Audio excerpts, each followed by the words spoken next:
while a lot is still unknown about what the final ballroom will look like, other than the fact that it's going to be enormous, we now know who is paying for it. Big companies who have a lot to gain from Trump.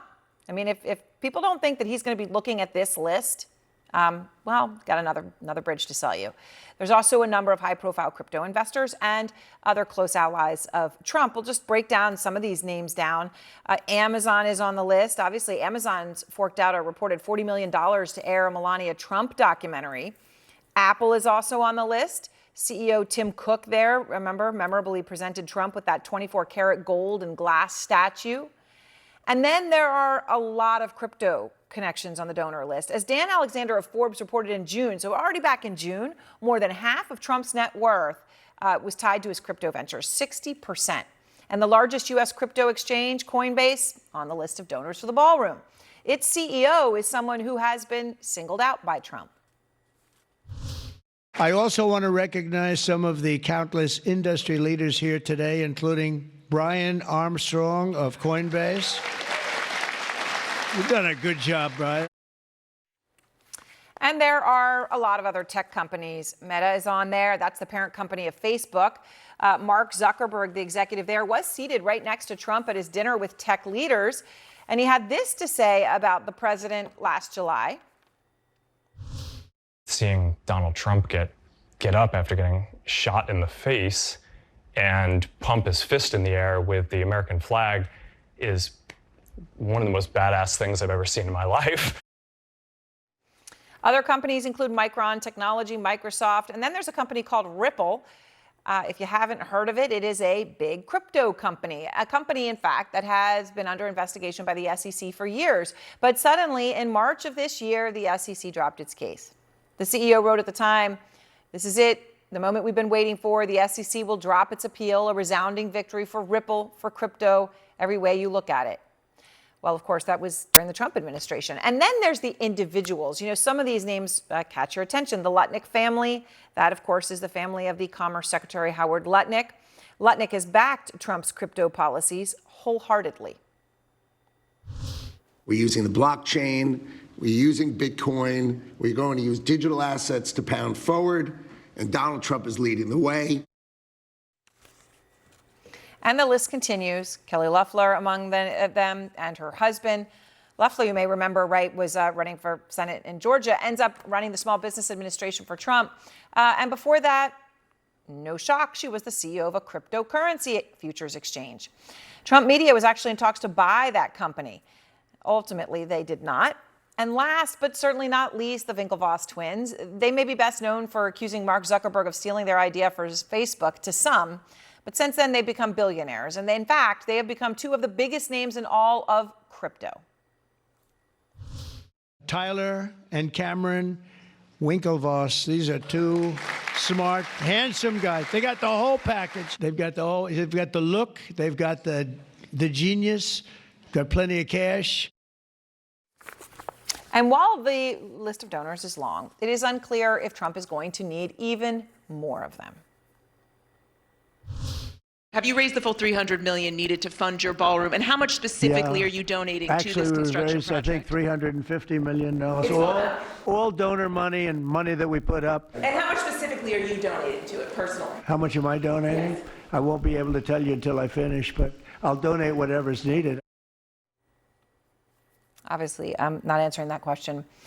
Kristen Holmes is out front. She's live outside the White House, where you are seeing this for yourself, of course, just in every day as you work, Kristen. The White House was on defense about the project during the day, just as Trump was there, right? Not wanting to talk about whether he's contributed anything. Yeah, Aaron, I mean, it was pretty striking to see how many questions the press secretary got on the ballroom and just how defensive the White House has been on this project, particularly given this is a White House that often does not go on the defensive. They are often on the offensive. One of the most stunning back and forth that happened today during that press briefing was when one reporter challenged basically the defense that we have heard from the White House on why they didn't have to seek approval to demolish the East Wing. Of course, as we've reported, their reasoning was that their interpretation of the law is that President Trump is essentially allowed to demolish anything on federal property and only needs to seek permission from the commission once the construction starts, in particular the vertical construction. Now, the reporter pressed Carolyn Levitt on this, saying, so does that mean President Trump could go around Washington and essentially destroy any building that he wanted to on federal property, like the Jefferson Memorial, for example? And there was a lot of dancing around the answer. There was no direct, no, it does not mean that. It was more, we didn't come up with this. This is the law type of reaction. No, we can't demolish anything that we set our eyes on or set our sights on. So that was one interesting part. And then afterwards, we got an updated statement from a White House official, again, going to show you that they're clearly aware of the optics here. And in this statement, it said, all the historical components of the East Wing, such as elements from Rosalind Carter's original office of the First Lady, have been preserved and stored under the supervision of the White House Executive Residence and the National Park Service, with support from the White House Historical Association. Again, this is all going to show you that they're trying here to put out this information because they understand there's a lot of outrage over this. Donors paying for the ballroom, and we should give credit to the White House for providing us with this list, but they include Amazon and Apple and Meta and Google, as well as some wealthy individuals. Commerce Secretary Howard Lutnick, the Winklevoss twins, who have a lot of interest in crypto. A lot of these companies and people are going to have businesses before the Trump administration, if they don't already. Crypto companies like Coinbase, tobacco companies like Altria, Palantir handles data software, and on and on and on and on. It is obviously a charitable donation. It's philanthropy. But also, in Washington, is anything ever really charity? Yeah, well, it certainly seems like it's not right now, Jake. I mean, look, I think Joan is exactly right. When you are the average voter, the average swing voter, I should say, who was trying to decide who to vote for in this last election, and ultimately came down on the side of Trump because you thought your grocery bills were too high, your medicine, the cost of medicine was too high, your gasoline was too high, and you wanted to, send a sign to Washington that you wanted to shake things up. Now you're looking at this and you're saying, okay, Donald Trump asked for $260 million for the Department of Justice, or pretty much demanded it, because he said that the DOJ, as in the taxpayers of America, owe him this money. He's done nothing to address the cost of goods and services in this country. In fact, if anything, costs have gone up. And then you also, put on top of that the fact that he is going to all of these companies and saying, corporations, and saying, give me money to tear down and redo the East Wing so it looks like the Trump ballroom at Mar-a-Lago or whatever he wants it to look like.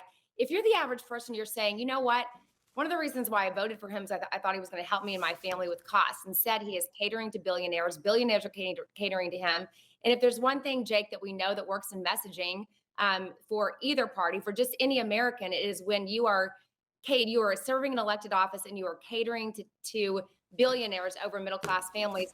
That never works. So this is only going to make things worse for him. But also, Jake, just as a citizen of America who's had the opportunity and the privilege to work in the White House during 3 separate administrations, it is absolutely devastating to me to watch an area of the White House that I've spent a lot of time in, and millions of Americans have too, just be demolished as if it was just some crummy old building that contractors are coming in and tearing down at Trump's demands.